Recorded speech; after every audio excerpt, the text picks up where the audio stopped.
Hello everyone, नमस्ते सबैजनालाई। अनि तपाईँलाई स्वागत छ मेरो युट्युब च्यानल सुमन ब्लग्समा। अनि आज चाहिँ भ्लगिङमा मेरै रुमदेखि सुरु गर्दैछु। अनि आजको ब्लग चाहिँ दमक बजार अनि हाटखोला अनि यता मेरो पर्सनल कामहरू पनि छ, अनि त्यता जाँदै म खिच्दैछु। अनि प्लस गर्मी चाहिँ एकदमै बढिसक्यो है दमकमा चाहिँ। अनि मेरो चाहिँ फ्यान पनि बिग्रेको छ, अनि म सानो फ्यान पनि नयाँ लिएर आउँछु। मेरो साथी पनि आउँदैछ उता पाडाजुङीदेखि, साथी र म भएर चाहिँ आजको भ्लग बनाउनेछौँ। हेर्दै गर्नु होला है त। बाहिर घाम चाहिँ यस्तो चर्केको छ है, आमा शनिदेवले त आज त आँखा झिमिक नगरी सेकिरहेछ। अनि चोक चाहिँ अलिक माथि छ, तर म चाहिँ हिँड्दै जाने निर्णय गरेँ मैले। अनि त्यहाँ माथि गएको 50 रुपियाँ लिन्छ। बाटो 5 मिनटको मात्र छ क्या, फेरि 5 मिनट पनि लाग्दैन। अनि पैसा खर्च नगर्नु पऱ्यो भनेर साथी आएर पर्खिरहेको छ अरे, रहेछ। हेरौँ है त कस्तो हुन्छ अब। हजुर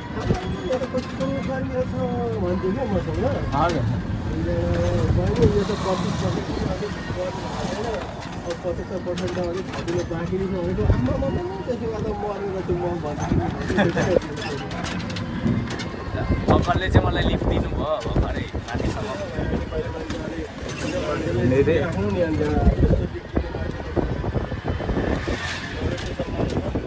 हो नि, अहिले त साथी त्यहाँ छ। हेलो हेलो, के छ साथी? अनि अझै दमकको आकाशे पुल हो। अनि म चाहिँ कुरियर नेपाल क्यानमुक जाँदैछु। अहिले चाहिँ घामले जो पर्सेको, अहिले पनि छातै नलिआएछ। घामले त आज त म चाहिँ कुरियर जाँदैछु अहिले, तर होइन छैन पनि छैन। नेपाल क्यानमुक है, कुरियरको लागि एकदमै विश्वासिलो भन्छ। अनि साथीको लागि सामान हालिदिनु लागेको। ल हामीले भित्र टटपट गरिसक्यौँ। अब हामी जान्छौँ हाटखोला। हाटखोला सिधै जाऊँ कि के अरे, उयो मेरोबाट पेन किन्नु छ, त्यो किन्नु छ।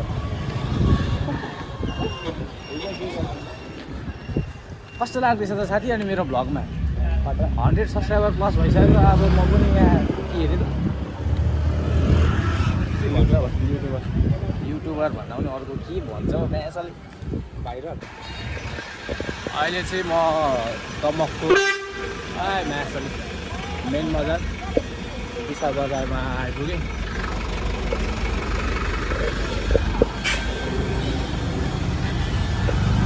आज शुक्रबार भएर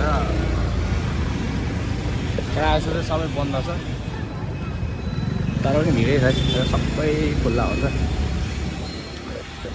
शुक्रबार चाहिँ दमक सबै बन्द हुन्छ। अब म यस्तो लास लाग्नु थालिसक्यो। हाटखोला छिर्ने बाटो यही हो हाटखोला चाहिँ, तर यहाँ पनि आज त सुनसान होला सबै। दमक प्रायः त एकदम रमाइलो टाइपको हुन्छ, कति धेरै मान्छे हुन्छ यहाँ। आज शुक्रबार भएर सब बन्द भएर चाहिँ प्रायः मान्छे पनि हुँदैन होला। अनि फाइदा पनि हुन्छ, अर्डर पनि छिटो आउँछ यार। यस्तो गर्मीमा हामी चाहिँ थुक्पा खान आँटेको छौँ। मेरो 100 सब्सक्राइबर पुरा भएकोमा पार्टी टाइपको। अन्त फ्रीको खानलाई खुसी छस्? हामी जाँदैछौँ नि।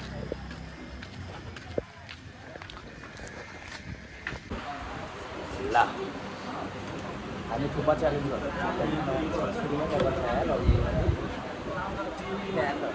के हो यार,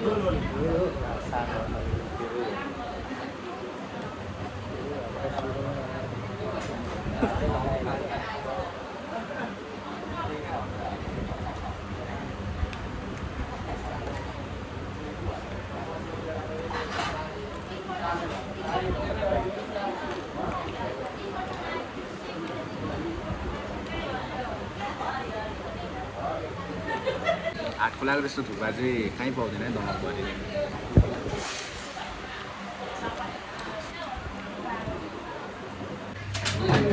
बाघले थुक्पा खाइसक्यो, अब मोमोको पालो हो। आज 100 सब्सक्राइबरमा ह्याप्पी भयो।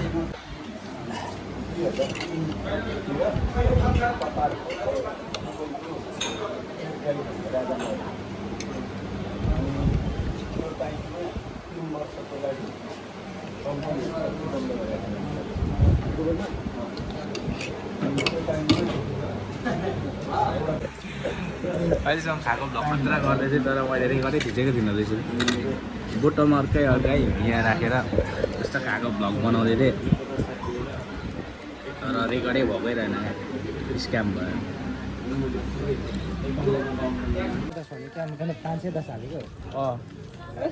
होइन कस्तो चोर सम्झ्यो होला तर होइन, तर मैले 510 देखेँ। अनि मेरो भर्खर खाएको सबै नखाएको जस्तो भइहाल्यो भने जिउै सिरिङ्गै बनाएको छु।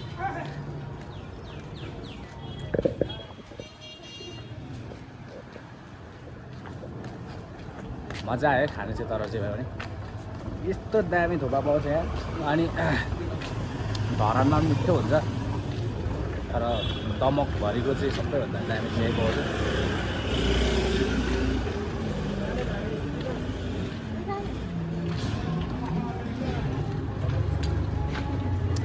अब हामी फ्यान पङ्खा किन्न जान्छौँ, अनि सिधै त्यस पछाडि घर है त। अब हामी के गर्छौँ थाहा छ? थाहै छैन, किनकि मैले भनेकै छुइनँ। हामी चप्पल किन्छौँ। ए साँच्चै अघि त मैले मेरो सब्सक्राइबर पनि भेटाएको थिएँ यार। त्यहाँ सोध्दै थियो सानो भाइले, तपाईँ भ्लग गर्नुहुन्छ होइन?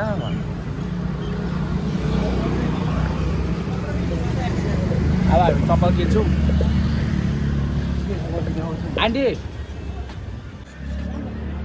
अब हामी चप्पल किनेर जान्छौँ। डुप्लिकेट होला नि त? डुप्लिकेट कति? अनि यो ब्रान्ड मात्र त हो? ए डुप्लिकेट हो? अब डुप्ली हो नि यो त? डुप्ली हो आन्टी यो त, हेर्नु यो त यो अर्कै छ। यो यस्तो उयो होइन, राम्रो लेदर यस्तो पनि। यो पनि एकदमै राम्रो छैन। अब हामीले त्यो ओरिजिनलकै दाम दिएको छ हो। मैले भ्लगको लागि चाहिँ भनेको होइन कि साथी, तर हाम्रो आमाको पनि सेम यस्तै छ चप्पल, कसम भनेको। तर यो किटो सिटोको उयो चाहिँ छैन लोगो, तर दुइटै छिराउने सेम यस्तै छ।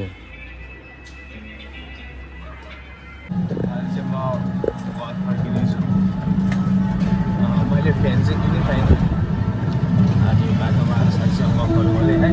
अनि त्यो बाटोमा भ्लग गर्नु चाहिँ एकदमै गाह्रो हुन्छ, अब किनभने त्यो ब्याकग्राउन्ड साउन्डमा बोलेकै सुन्दैन नि त त्यो झापामा। त्यहाँबाट टुटु त्यहाँदेखि भन्छ, अनि त्यो बोलेको सुन्दैन। अब छिटो नि बाइक किन्छु एउटा, अन्त त्यहाँदेखि चाहिँ रेगुलर